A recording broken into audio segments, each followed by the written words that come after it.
अबे ओ जूनियर, सुनता है? जरा वो लॉन्च कर दे वीवो का V50 स्मार्टफोन अपना। पर सर अभी तो हमने 6 महीने पहले V40 निकाला था। अबे छुचुंदर, नया आया है क्या? तुझे पता नहीं है हम 6 महीने के अंदर अपने कस्टमर को आउटडेटेड फील करवा देते हैं। Oh sorry sir, sorry. हाँ तो सर उसके अंदर क्या कुछ डालें, मतलब क्या कुछ अपग्रेड्स करें? अपग्रेड्स? ये क्या होता है? Oh sorry again sir, sorry. एक काम कर, प्रोसेसर वही चिपका दे जो पिछले साल चिपकाया है। लेकिन सर हमने पिछले से पिछले साल भी वही चिपसेट चिपकाया था। अरे तो क्या हुआ, हमारे कस्टमर्स तो अंधे हैं, अनपढ़ हैं, उनको क्या पता, वो तो फिर भी ले लेंगे भाई। अपने स्मार्टफोन बहुत बिकते हैं। और एक काम और कर, डिस्प्ले में जो 1.5 के का रेजोल्यूशन हमने डाला था उसको घटा के फुल HD कर दे। आए पर सर, अबे परवर कुछ नहीं, जो बोला वो कर। अपने को सिर्फ पैसा मांगता रे, पैसा। हम सिर्फ पैसे को टारगेट करता, समझा के ना ही बबुआ? पैसा पैसा रे, पैसा। मजा आया। इस घटिया से एक्टिंग के लिए माफ़ी चाहूँगा दोस्तों। आज की वीडियो का टॉपिक अपना भाई बहुत ही अलग, बहुत ही मस्त रहने वाला है।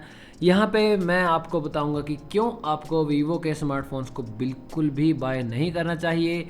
वीवो के स्मार्टफोन खरीदना मतलब कि पैसों के अंदर आग लगाना, और अगर आप आग लगाना चाहते हैं तो भाई शौक से खरीदिए।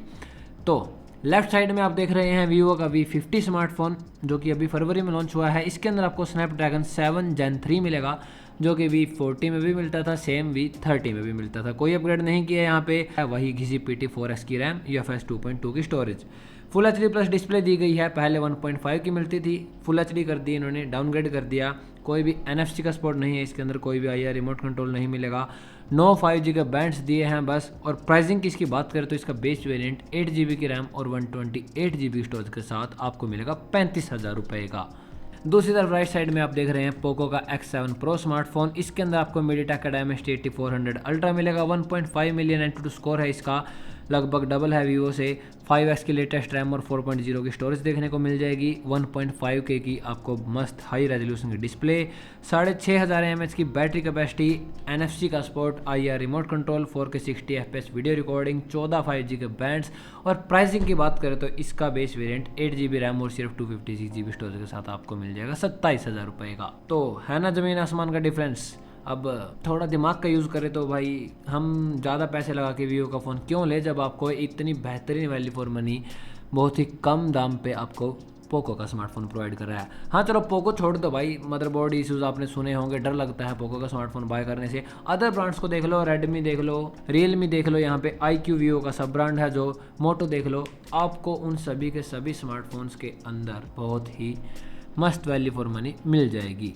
वीवो भाई पूरी मार्केटिंग करता है, जगह जगह आप शहर के अंदर निकलोगे, जगह जगह आपको वीवो के बिल बोर्ड्स देखने को मिल जाएंगे। एडवर्टीजमेंट में ये बड़े बड़े एक्टर्स को लेते हैं, कैमरा को भाई बहुत ज़्यादा हाईलाइट करते हैं, हमारा नाइट विजन कैमरा है, ये है वो है। देखो प्रॉब्लम इस ब्रांड से नहीं है, प्रॉब्लम है वैल्यू फॉर मनी इनके प्राइसिंग से। अब मैं यहाँ पे बोलूँगा कि भाई कोई भी प्रोडक्ट, यहाँ पे कोई भी स्मार्टफोन बेकार स्मार्टफोन या फिर बैड प्रोडक्ट नहीं होता। जो बैड बनाता है उसे वो है उसकी प्राइसिंग। अगर आप 10,000 रुपये की चीज़ को 30,000 रुपये का बेचोगे तो हम तो यही बोले ना भाई इतना घटिया है, 30,000 रुपये के अंदर ये क्या दे रहा है हमें। वही काम वीवो के साथ में है। सबसे पहले दिक्कत ये है कि भाई ये हमें आउटडेटेड हार्डवेयर चिपकाते हैं बहुत ही ज़्यादा प्रीमियम प्राइस पर। वीवो की V सीरीज़ आप कभी से देखते रहना, वीवो की V27 आया था, V29, V30, V40, V50। अभी देखो V50 में इन्होंने दिया है स्नैपड्रैगन 7 Gen 3, V40 में भी यही था, V30 में भी यही था, और प्राइस रखा गया है स्मार्टफोन का 35,000 रुपये। ये भाई चिपसेट आपको लगभग 20 से 22,000 रुपये के प्राइस पॉइंट पर देखने को मिल जाता है। और अब तो भाई इससे भी मस्त चिपसेट आ गए हैं, मतलब भाई 3 सीरीज़ इनकी आती जा रही हैं, उनके अंदर कोई भी परफॉर्मेंस में इम्प्रूवमेंट नहीं करी जा रही। और ख़ासकर इनकी E सीरीज़ तो इतनी घटिया है ना वैल्यू प्रोपोजिशन के हिसाब से, भाई बस कस्टमर तो वहाँ से लुट के आता है। अब प्रॉब्लम ये भी है कि हमारे जो कस्टमर्स हैं वो भाई इतने ज़्यादा टेक के बारे में एजुकेटेड नहीं हैं, वो बस ऑफलाइन शॉप पे जाते हैं और बोलते हैं, और शॉपकीपर भी जो है उनको सबसे पहले वीवो का ही स्मार्टफोन दिखाता है। क्यों? क्योंकि भाई इनके अंदर उनको सबसे ज़्यादा मार्जिन मिलता है, सबसे ज़्यादा पैसे इनके अंदर उनको बचते हैं, इसलिए सबसे पहले वीवो के ही फ़ोन दिखाए जाते हैं। और एडवर्टीज़मेंट में इतना पैसा लगाया है वीवो ने तो वो तो हमारे ऊपर से ही लूटेगा ना। तो इतनी ज़्यादा हाइप है वीवो के स्मार्टफोन्स की, वैल्यू प्रोपोजिशन तो आप भूल जाइए इसके अंदर।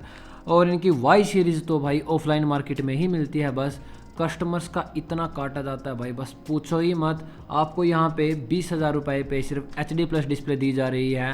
वीवो के Y300 स्मार्टफोन को देख लो, 300 प्लस स्मार्टफोन में देख लो, उनके अंदर आपको स्नैपड्रैगन का 4 Gen 2 चिपसेट मिलेगा, जो कि रेडमी के 13 और पोको के M7 प्रो स्मार्टफोन में सिर्फ 10,000 रुपये में मिलता है।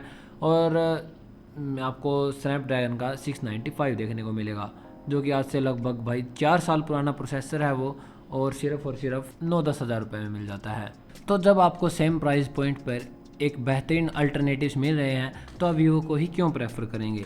अगला है भाई इनका ब्लोटवेयर, जो इनकी यूआई में देखने को मिलता है। वीवो के अंदर आपको फन टच ओएस देखने को मिलेगा, इसके अंदर भाई आपको भर भर के hot apps, hot games, pre installed applications और भाई सिस्टम ऐप्स के अंदर ही आपको एड्स देखने को मिल जाएगी, जो कि यूज़र एक्सपीरियंस को बिल्कुल कचरा बना देती है।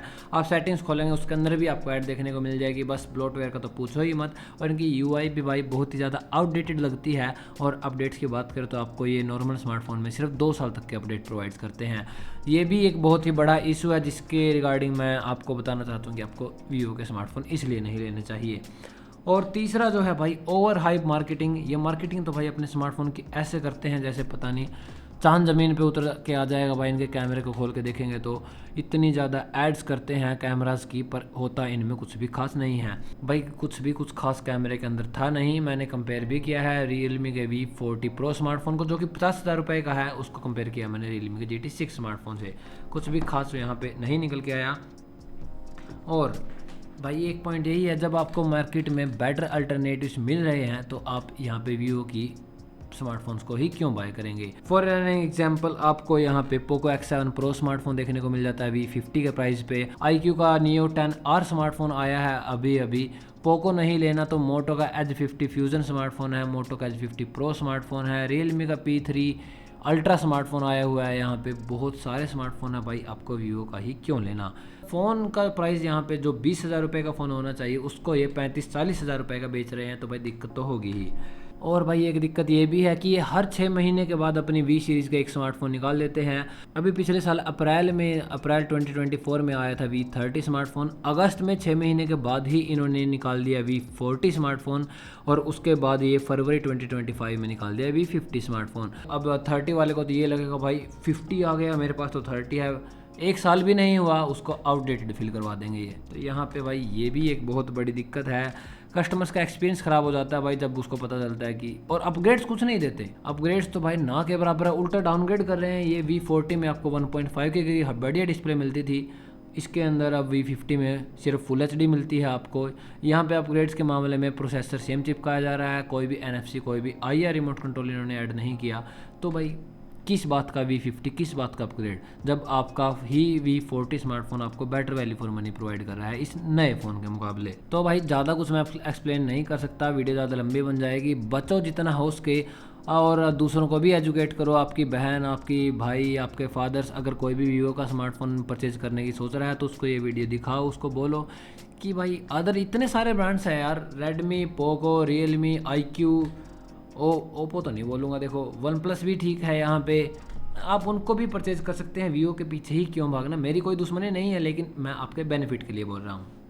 हाँ दोस्तों, वीवो की T सीरीज़ जो है, मतलब जो अभी Vivo T3 Pro आया था, Vivo T3 अल्ट्रा स्मार्टफोन आया था, पहली बार मैंने देखा भाई वीवो की, मतलब कोई वीवो का स्मार्टफोन आपको एक ठीक ठाक सी वैल्यू प्रोपोजिशन प्रोवाइड कर रहा है अपने प्राइस पॉइंट के हिसाब से। Vivo V40 Pro स्मार्टफोन देखो, 50,000 रुपये का स्मार्टफोन है वो, और एक Vivo का T3 अल्ट्रा स्मार्टफोन है सिर्फ 28,000 रुपये का स्मार्टफोन है। यहाँ पे 22,000 रुपये प्राइस का फ़र्क है। और फ़र्क पता क्या है दोनों स्मार्टफोन में? स्मार्टफोन्स की लुक सेम है, डिस्प्ले सेम है, बैटरी सेम है, यहाँ पे सब कुछ सेम दिया गया है। फ़र्क सिर्फ इतना है, यहाँ पे सिर्फ T3 अल्ट्रा स्मार्टफोन में आपको टेलीफोटो कैमरा नहीं मिलेगा, और अल्ट्रा वाइड का रेजोल्यूशन यहाँ पे 8 मेगापिक्सल का है 50 की बजाय।